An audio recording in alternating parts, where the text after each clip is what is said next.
लोकसभा चुनाव 2024 का महासंग्राम इस बार किसकी सरकार और राजधानी दिल्ली में क्या है सियासी मिजाज लगातार जानते हुए इस वक्त टोटल टीवी की टीम आप पहुंची है चांदनी चौक की लोकसभा सीट पर। जिस तरह से आप देख रहे हैं कि पब्लिक का मूड पूरी तरीके से खंगोलने की कोशिश की जा रही है कि आखिर इस बार वो जो अपना मत है किस तरीके से उसका इस्तेमाल करने वाले हैं। हालांकि चांदनी चौक लोकसभा सीट में अब तक आपने देखा था तमाम बाज़ार और मार्केट एरिया की जो पब्लिक थी उनके मूड को खंगोला गया था। हालांकि ये भी लोकसभा सीट काफ़ी बड़ी है, तो ऐसे में एक बार फिर से हम इसी लोकसभा सीट पर आ पहुँचे हैं और अब आपको दिखाएंगे कि आखिर जो कॉलोनी वाले क्षेत्र हैं इनमें और जो गांव के क्षेत्र हैं इनमें पब्लिक का मूड क्या है। तो आइए मेरे साथ। लोकसभा चुनाव 2024 के महासंग्राम में लगातार टोटल टीवी की टीम भी एक खंगालने की कोशिश कर रही है कि आखिर पब्लिक के मूड में क्या है, और इसी कड़ी में इस वक्त आदर्श नगर में मैं पहुंच चुकी हूं। वैसे अगर बात करें तो ये चांदनी चौक की लोकसभा सीट पर आता है। अभी इस समय आप देख भी सकते हैं क्योंकि दोपहर का समय है और ऐसे में लोग जो हैं वो मिल पाना मुश्किल हो जाता है, चर्चा करना मुश्किल हो जाता है। लेकिन अभी जहाँ पर मैं मौजूद हूँ ये एक मार्केट एरिया है। यहाँ पर लगातार जो वाहन है उनकी आवाजाही भी है और गर्मी है, तो गर्मी से छुटकारा पाने के लिए ज़्यादातर लोग जो हैं वो आते जाते जूस की दुकानों पर रुक जाते हैं ताकि थोड़ी बहुत राहत मिल पाए। लेकिन अब चुनाव है, चुनावी चर्चा भी बेहद ज़रूरी है और दिल्ली में तो तारीख भी काफ़ी नज़दीक आ चुकी है। तो अब जानेंगे कि जो राहत गर्मी से ले रहे हैं, लेकिन इस बार जो चुनावी मुद्दे हैं उनमें कितनी राहत की जो सांस है वो इस वक्त जनता लेने वाली है। चुनाव की तारीख नज़दीक आ गई है, क्या कहेंगे? चुनाव की तारीख नज़दीक आ गई, ठीक है, मगर तो कांग्रेस का हिसाब किताब है। कांग्रेस का हिसाब किताब है। हाँ, अच्छा, और बाकी जो सरकार है उसको लेकर क्या? बाकी का कुछ नहीं है। आपका सोच रहे हैं कि कांग्रेस को बदले, कांग्रेस को? कांग्रेस आवे। अच्छा, इसका कारण क्या है कांग्रेस लाने का कारण? वो तो सबको पता क्या कर रहे हैं बीजेपी वाले। क्या कर रहे हैं बताइए।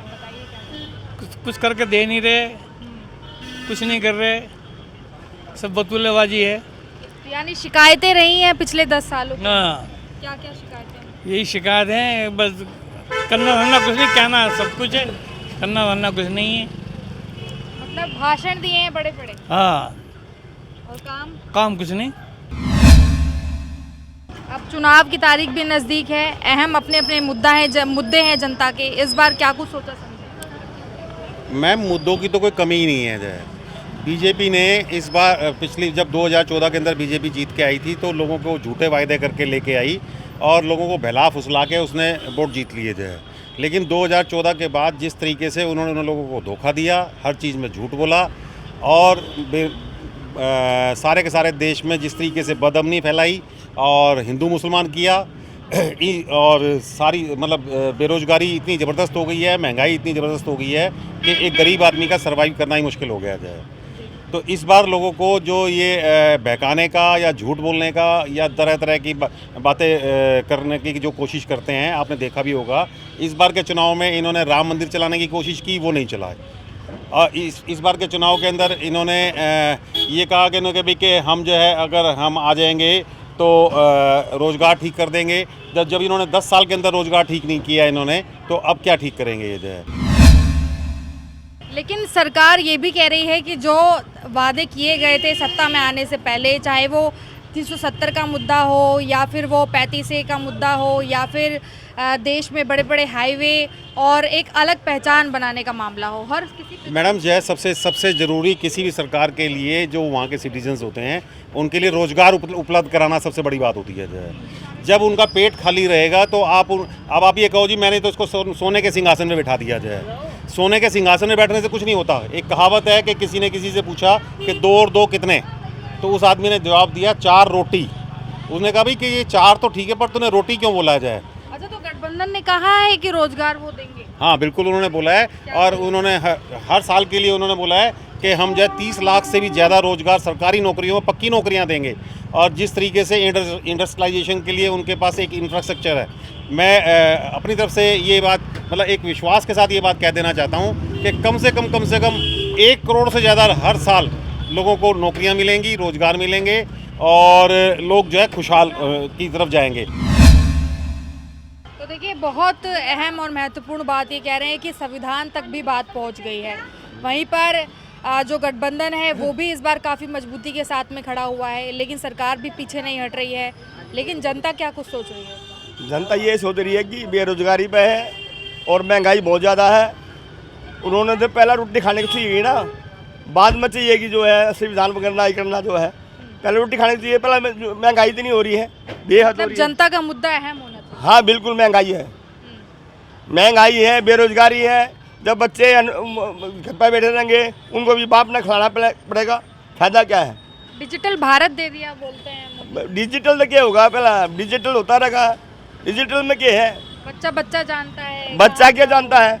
पहला रोटी खाना चाहिए कि ना, बाद में कुछ होगा। डिजिटल क्या होगा, पहले रोटी खाना चाहिए। डिजिटल कराने का मैडम और प्रायोरिटी क्या है वैसे है? गठबंधन को चुनने को लेकर? प्रायोरिटी क्या है ज़्यादातर? भाई वो नौकरी देंगे, जो बेरोजगारी को हटाएंगे, महंगाई को कम करेंगे, यही है। और क्या है? नई उम्मीदें हैं हाँ बिल्कुल उम्मीद है सरकार से। हाँ बिल्कुल उम्मीद है, पक्का है। कम से कम जेल में तो नहीं डालेंगे किसी को। आज 2 शब्द बोल दिए कि जेठा जेल में डाल दिया। मैंने किसी का गेस्ट बोल दिया, बीजेपी का गेस्ट बोल दिया तो जेल में डाल दिया। कब तक जेल में नहीं डालेंगे? ये सिर्फ मुद्दे नहीं है। तो सरकार तो कह रही है कि भ्रष्ट मुक्त करा है हमने। ये जो खुद भ्रष्ट है ये ये मोदी खुद भ्रष्ट है। और मोदी बिल्कुल भी नहीं आएगा, 100% कह रहा हूँ, लिख कर दे रहा हूँ मैं। तो हैट्रिक वाली बात पर क्या होगा? हैट्रिक तो होगी नहीं, तो खुद नहीं बनेगा ये खुद भी नहीं बनेगा, ये खुद भी हारेगा।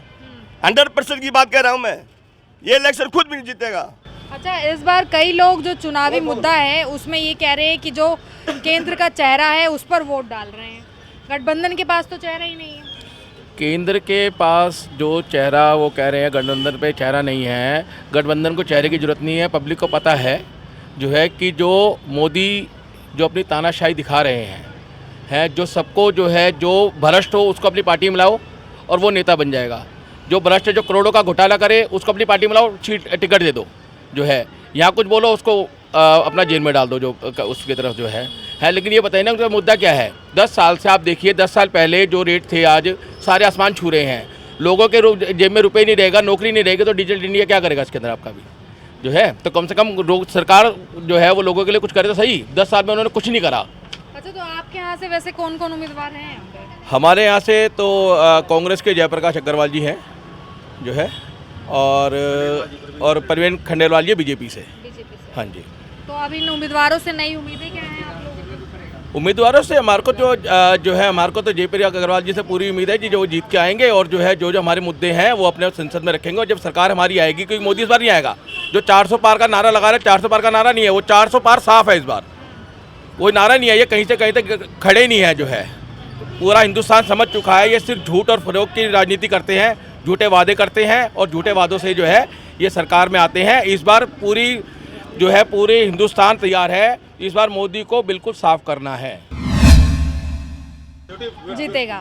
देखिए, तमाम लोग इकट्ठे होते जा रहे हैं यहाँ पर। आपका क्या नाम है? मेरा नाम दिनेश भारद्वाज है। जी दिनेश जी, काफ़ी ज़्यादा जो परेशानियाँ हैं, शिकायतें हैं सरकार को लेकर हैं बीते सालों में, आपके क्या विचार?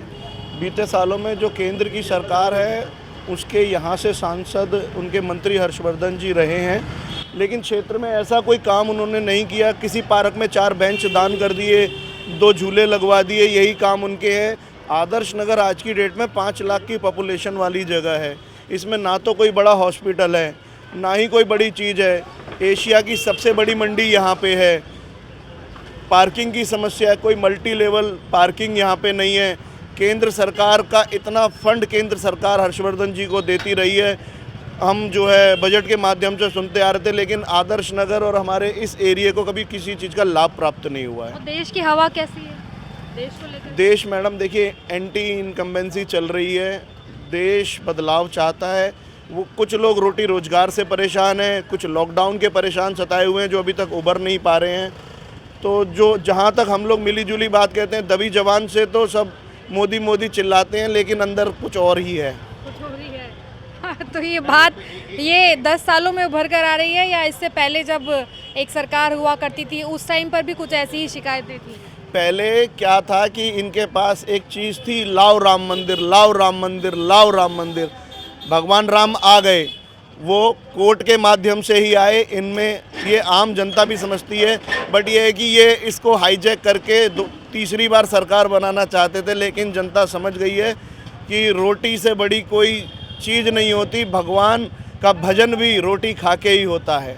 लेकिन ये तो अहम मुद्दा मान रहे हैं ना इसको कि ये ऐतिहासिक फैसला था, इस पर हमने काम किया तो जनता तो चुनेगी ही। मैम, ऐतिहासिक फैसला कोर्ट ने दिया है, सरकार ने नहीं दिया है। अगर ऐतिहासिक फैसला था तो अटल बिहारी जी की सरकार में क्यों नहीं हो गया? अगर इन्होंने करवाना ही था तो फिर क्यों कोर्ट का इंतज़ार कर रहे थे? क्योंकि आज भी हमारे देश में न्यायपालिका सबसे बड़ी है और न्यायपालिका को बंधक बनाना मुश्किल है, लेकिन कई जगह पर सरकार इस चीज़ को खींचतान करती रहती है। यानी परिवर्तन की ओर सीधा भारत बदलाव चाहता है। कुल मिला के दबी जबान से मैं भी कह दूंगा, क्योंकि मैं एक व्यापारी आदमी हूँ। अगर आज मैं मोदी मोदी नहीं कहूँगा तो क्या पता कल ईडी मेरे पीछे लग जाए।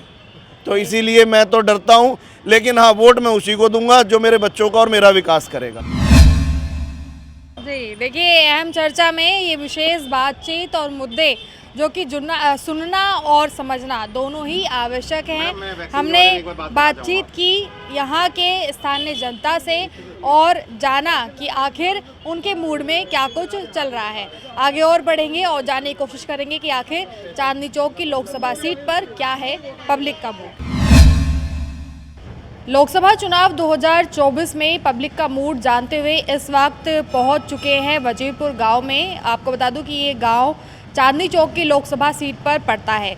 जैसे कि शुरुआत से आप देख रहे हैं कि लोगों ने अलग अलग तरीके की प्रतिक्रियाएं दी हैं। इस बार कई लोगों ने अपना जो अहम मुद्दा है चुनाव के तौर पर वो बताया है कि केंद्र में जो तमाम चेहरे हैं उस पर भी वो वोट कर रहे हैं। कुछ लोगों का ये कहना है कि स्थानीय मुद्दों में पिछले सालों में काफ़ी नाराज़गी रही है तो उनमें सुधार आए, इसलिए वो अलग से जो नए उम्मीदवार हैं उनको चुन रहे हैं। यानी कि कुल मिलाकर ये कह सकते हैं कि इस बार जो जनता है वो उम्मीदवार को भी पसंद और नापसंद के तौर पर देख रही है, कई मुद्दों को भी देख रही है और बीता जो कार्यकाल रहा है उसको भी देख रही है। और अब जो गठबंधन एक बनकर तैयार हुआ है वो किस तरीके के मुद्दों को रख रहा है उसको भी कहीं ना कहीं पर वोटिंग के समय पर सोच समझकर देखती और नापती आ रही है। लेकिन अब इन सब के बीच में आखिर जनता यानी कि पब्लिक क्या कुछ कह रही है वो हम एक लगातार बातचीत के जरिए आप लोगों को दिखा रहे हैं।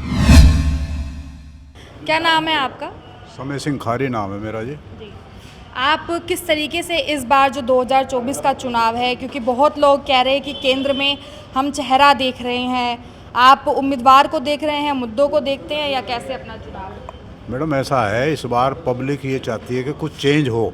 उसका हमारे लोकल मुद्दे हैं, जो हमारी एक संस्था है सीनियर सिटीजन वेलफेयर वजीरपुर, उसका मैं कार्यकारी अधिकारी भी हूँ।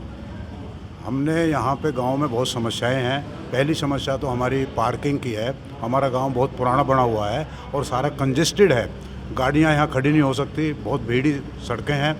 अगर कोई इमरजेंसी हो जाए तो ना तो एम्बुलेंस आ सकती है ना ही फायर ब्रिगेड आ सकती है। इसके लिए हमने कोशिश की कि गवर्नमेंट की तरफ से पार्किंग हो और हमने यहाँ के लोकल लीडर्स से कोशिश करके उनका मतलब काफ़ी सहयोग हमें मिला और हमने 2 महीने पार्किंग चलाई तो डीडीए ने उस पार्किंग को बंद कर दिया और आज तक वो पार्किंग हमें अलाउड नहीं की गई। वहाँ आज उसकी पोजीशन देखें तो कूड़ेदान बना हुआ है, वहाँ बिल्डिंग मटेरियल है, वहाँ गायें घूमती है। ये तो आपके जैसे स्थानीय मुद्दे हो गए कि ये समस्याएं यहाँ पर इस गांव के अंदर आ रही हैं और उन पर कोई भी काम नहीं हो रहा है। अब चुनाव देश को लेकर है, देश की समस्याएं कितनी सुधरी हैं? मैडम समस्याएं तो ज्यों की त्यों हैं। हमारा ये लोकल चुनाव नहीं है, ये सेंटर का चुनाव है और इसमें सेंट्रल गवर्नमेंट की जिम्मेवारी है। जो पार्किंग है वो डीडीए के पास है, डीडीए सेंट्रल गवर्नमेंट के अंडर है। हमारे गांव में चारों तरफ इतना कंजस्टेड हो गया है कि निकलना मुश्किल हो गया है। हमने एलजी साहब से, जो अभी एलजी साहब हैं, उनसे हमने टाइम लिया। 6 महीने तक हम कोशिश करते रहे, उन्होंने हमें टाइम नहीं दिया। ऑनलाइन भी हमने अप्लाई किया, 6 महीने तक हमें टाइम नहीं दिया गया। जब हमें टाइम ही नहीं मिला तो हम समस्याएं अपनी क्या कहेंगे। इसके अलावा जो हमारे सेंट्रल मिनिस्टर हैं हरदीप पुरी जी, उनको भी 6 महीने तक हम टाइम लेते रहे, हमें टाइम नहीं दिया गया। जब टाइम ही नहीं मिलेगा तो हमारी समस्याएं कैसे सॉल्व होंगी।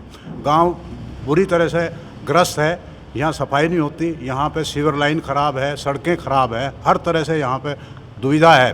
तो सरकार ने कैसे केवल बाहर ही काम किया है, बाहर ही चमकाया है? हाँ, जितना भी अशोक विहार है पूरा वेल फर्निश्ड है और वहाँ पे काम होते हैं। अशोक विहार में गांव में बिल्कुल भी काम नहीं होते। कोई भी लीडर, चाहे वो कांग्रेस का है या बीजेपी का है या आपका है, क्योंकि अब तो गवर्नमेंट उसकी है बीजेपी की, तो उनकी जिम्मेवारी बनती है कि वो हमारी समस्याओं को सोल्व करें। जब हम मिनिस्टरों से मिल ही नहीं सकते तो हमारी समस्याएं कैसे सोल्व होंगी? हमने पूरी कोशिश की, हमारी संस्था ने दिन रात मेहनत की, परंतु हमारे कोई काम नहीं हो पाए आज तक। और हम ये चाहते हैं कि इसमें चेंज आए, क्योंकि जो आदमी काम करने वाले हैं वो आएँ ताकि पब्लिक की समस्याएं दूर हो सकें। जी, तो इसका मतलब ये है कि आप स्थानीय मुद्दों पर ज़्यादा जोर दे रहे हैं, सेंट्रल के मुद्दे। आप क्या कहना चाहेंगे? अभी इन्होंने कहा कि स्थानीय मुद्दे हमारे लिए अहम है, लेकिन अब ये देश का चुनाव है, तो देश की विकास की गति को किस तरीके से देख रहे हैं? वो ज़्यादा अहम है या मुद्दे जो आपके स्थानीय मुद्दे हैं? देश की हमारे गांव का मुद्दा इतना वो नहीं है जी, ख़राब है हमारा। वैसे देश का मुद्दा तो अच्छा है, ठीक है, बीजेपी सरकार अच्छी है, मैं ये नहीं कह रहा ख़राब है। देश की मोदी जी बहुत बढ़िया काम कर रहे हैं, सब जगह अच्छा काम हो रहा है, पर हमारे गांव में देखते हुए कुछ नहीं कर रहे। जबकि हम बीजेपी को वोट देते हैं, बीजेपी हमारी तरफ को ध्यान नहीं करती। तो इसका मतलब तो ये हुआ कि जो उम्मीदवार उतारे जा रहे हैं वो खरे नहीं उतरते काम नहीं, में? कभी भी जो पहला उम्मीदवार थे जो जीते हुए थे हर्ष मेहता जी, वो कभी भी हमारे यहाँ नहीं आए। अशोक विहार में खूब आए, वो यहाँ एक दिन भी नहीं आए। अब ये नए हमारे यहाँ नए लीडर आए हैं तो वो एक दफ़ा भी हमारे यहाँ पे नहीं आए, जबकि गांव है, बिरादरी है, सब चीज़ है, उनको एक दफ़ा तो आना चाहिए हमारे यहाँ भी। अच्छा, इस बार कौन कौन से उम्मीदवार हैं आप? इस बार आपके यहाँ मुकाबला भाजपा और कांग्रेस के बीच में है? नहीं, हमारे यहाँ बीजेपी ही जीतेगी जी। बीजेपी ही जीतेगी? हाँ जी। और जो बड़ा सा ये गठबंधन बनकर तैयार हुआ है, उससे क्या कुछ नहीं फर्क पड़ रहा है जी इसको, बीजेपी को।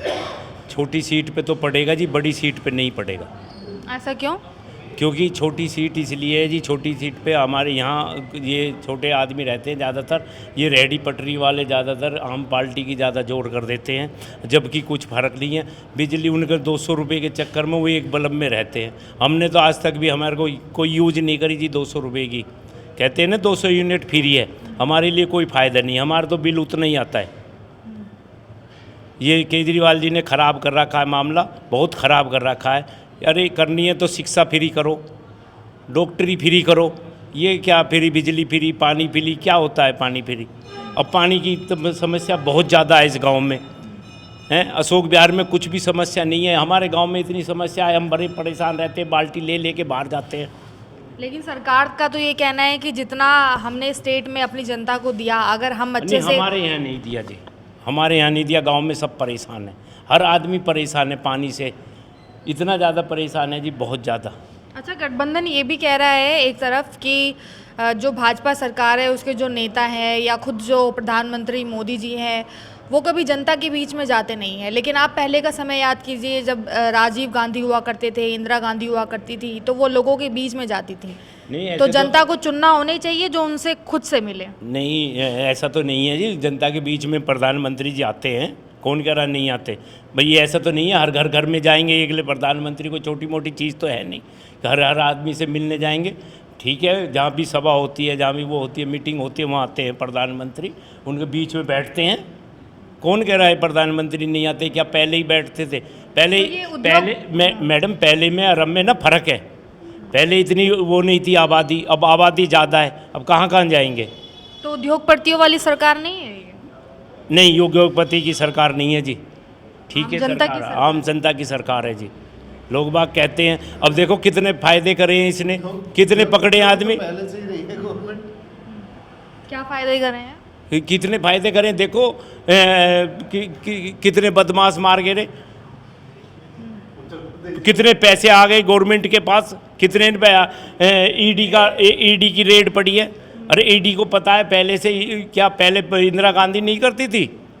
इंदिरा गांधी भी तो सबकी फाइल लेके धर लेती थी अपने पास। कौन सा मिनिस्टर ऐसा था जो उसके सामने बोलता था? लेकिन बीजेपी को तो तानाशाही बताया जा रहा है। नहीं जी, कोई ऐसी तानाशाही नहीं है, ठीक है बीजेपी। ठीक है बीजेपी। देखिए, बातचीत लगातार इस पब्लिक मूड में कर रहे हैं और सबका अलग अलग जो भी विचार हैं वो आप लोगों तक पहुंच रहे हैं। अभी आपने सुना किस तरीके से इन्होंने सारी चीज़ें बताई। आप कितने सहमत हैं बीते कार्यकाल को लेकर, और अब जो नए चुनाव हो रहे हैं क्या क्या उम्मीदें हैं सरकार? अब हमारे पास जो है चांदनी चौक दिल्ली विधानसभा में और ये लोकसभा में 2 कैंडिडेट हैं, दोनों ही नए हैं हमारी इस सीट पे, परवीन खंडेलवाल जी भी और जयप्रकाश अग्रवाल जी भी। लेकिन पहले जो डॉक्टर साहब थे उन्होंने कुछ कमियां रखी हैं। वजीरपुर गांव को इग्नोर किया गया है हमेशा, इस कम्युनिटी को, गुर्जर कम्युनिटी को यहाँ पे कमज़ोर किया गया है। राजेश गुप्ता जी आम आदमी से विधायक रहे हैं, उन्होंने कोई कार्रवाई नहीं की है, कोई काम नहीं करा है वजीरपुर विलेज में। लेकिन ऑल ओवर जो सेंट्रल गवर्नमेंट के काम हैं उनमें भी हमारे लिए कमी आई है। वजीरपुर गांव में विलेज हमें अर्बनाइज कर दिया गया है लाल डोरे से, उसका भी कोई हमें बेनिफिट नहीं मिला। पार्किंग की समस्या एज इट इज़ है यहाँ पे, पानी की समस्या एज इट इज़ है। पानी को 10 साल पहले वजीरपुर गांव में 2 टाइम पानी आता था, 3 घंटे सुबह 3 घंटे शाम को। 10 साल से आधा घंटा हो गया है वो सर्विस। बताइए, सरकार तो ये कह के आई थी, बोरिंग बैन है, बोरिंग कर नहीं सकते, पानी मिलेगा नहीं तो जीवन कैसे चलेगा। ये सबसे बड़ी समस्या है इस वजीरपुर गांव की, बार बार हम उन्हें आगाह कर रहे हैं। पार्किंग की समस्या है।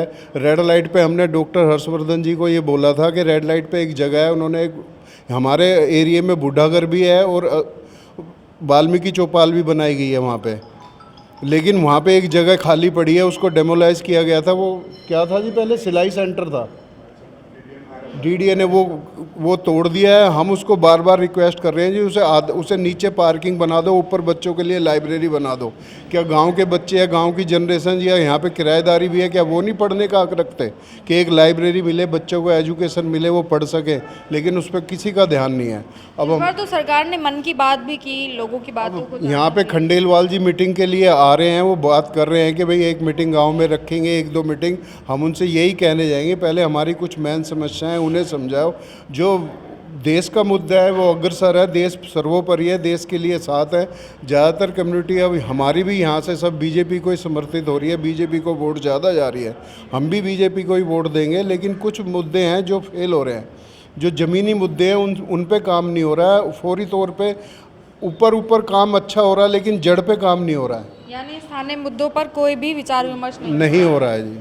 तो उसी बात की नाराज़गी है और असंतुष्टि भी है।